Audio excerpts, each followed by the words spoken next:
Good morning on this May 1st, 2025. I have something stewing in my mind that I would like to try to articulate. And always remember, this is me perceiving conscious awareness through the experiences of my life, and our experiences shape the lens through which we look. And this is just my lens, this is just my angle, one of 8 billion different potential angles of how we perceive this existence. Since leaving Christianity, or deconstructing Christianity, or maybe I should use a different word, maybe I should use the word expanding out of the restrictive box that fundamental Christianity is.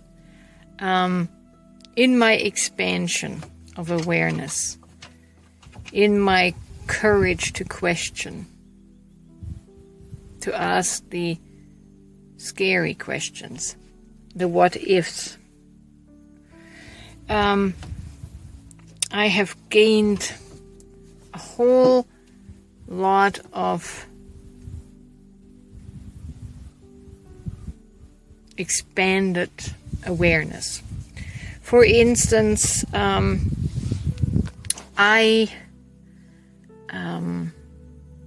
had my astrological natal chart or birth chart read, dabbled into astrology, and I was blown away at the accuracy of the astrological birth chart and the detail that is written in it through the symbolism. And it entails family work. It entails truly the blueprint for our earth life. Now, every person's birth chart is different. It's like opening Pandora's box. And it is quite fascinating. But the question is, who designed these very detailed and individuated blueprints for our soul? Was it God? Or was it our own higher self? The reason why I don't like to call it God, because we have kind of set the definition for God in concrete to mean it's an entity, it's an all-powerful entity that plans our life, right? And we, like good little soldiers, say, okay, boss, that's what we're going to do. I'll tell you why that doesn't resonate with me. Because it feels unjust. It feels unjust if someone else plans your life for you, especially when it turns out shitty, right? And so I lean more toward the belief and perception and conviction that our soul, our pre-incarnate divine soul, plans out these lives, our life here on earth. How is that different from believing God planned your life? Well, it's like I touched on here a minute ago. When someone else orchestrates your life and it turns out shitty, boy, do you feel like you've been handed the short end of the stick and you can't do nothing about it.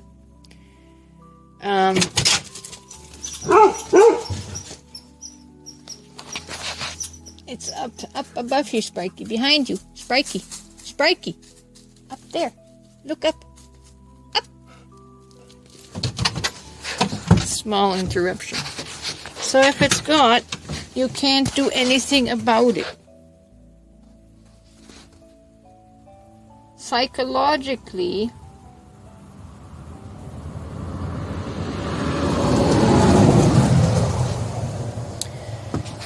it makes a big difference psychologically, because in the psyche you feel like a victim, and it can feel very defeating and give you the impression that you can't do anything about it.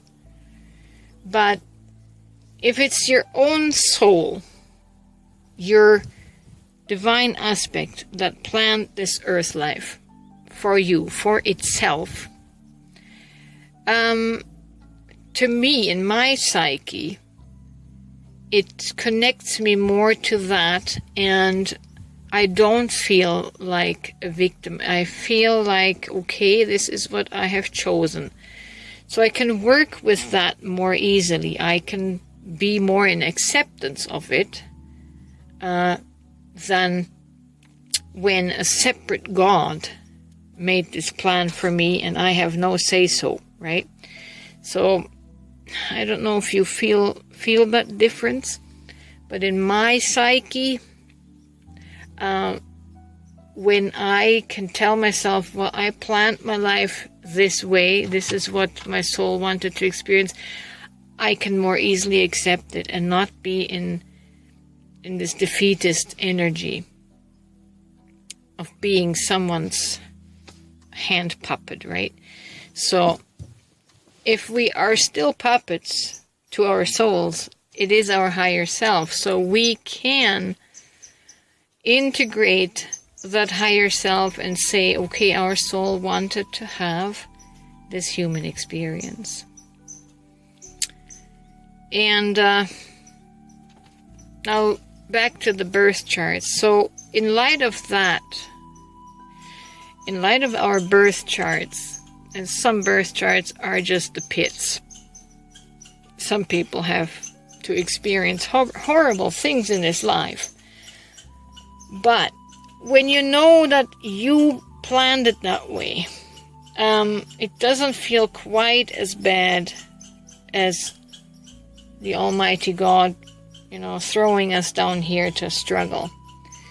So really, what I'm trying to say is it has nothing to do, none of this life has anything to do with belief in God in the traditional sense.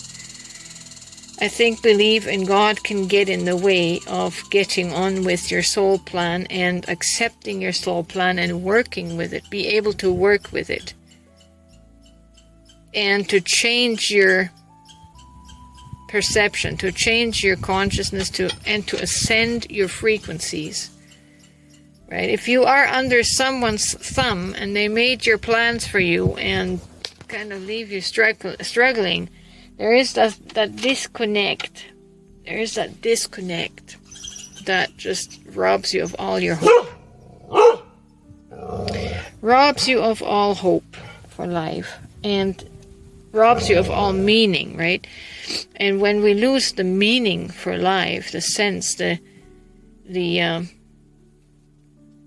when life doesn't make sense, you're going to just end up in depression, and our mind cannot deal with things that don't make sense. So I'm saying this to say, if you insist on a belief in God, then at least understand that your own soul is that God. You are that God. You, in another dimension, in a higher dimension, made the plans for your earth life, along with your family members and all the people you meet in this life. It has nothing to do with God as a singular person, because God is all of this. God is all of us. God is our soul. We are God. Our soul is God. And so it becomes a big experience and experiment that we have all chosen to participate in. And from that stance, I find life becomes less burdensome, less burdening, and you can actually shift in your mind how you work with the situation, because it's your making. It was your planning. So acceptance is a good way to start to elevate out of the victim mindset, and that there is something you can do, at least, in changing your mind toward a more positive perspective. Your life was not a mistake, nor was it planned by a distant God that put us all here. No, we created this experience together.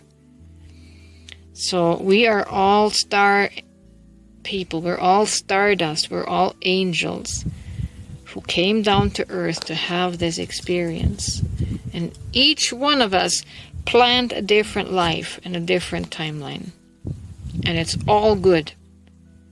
Nobody made a mistake. Nobody did anything wrong.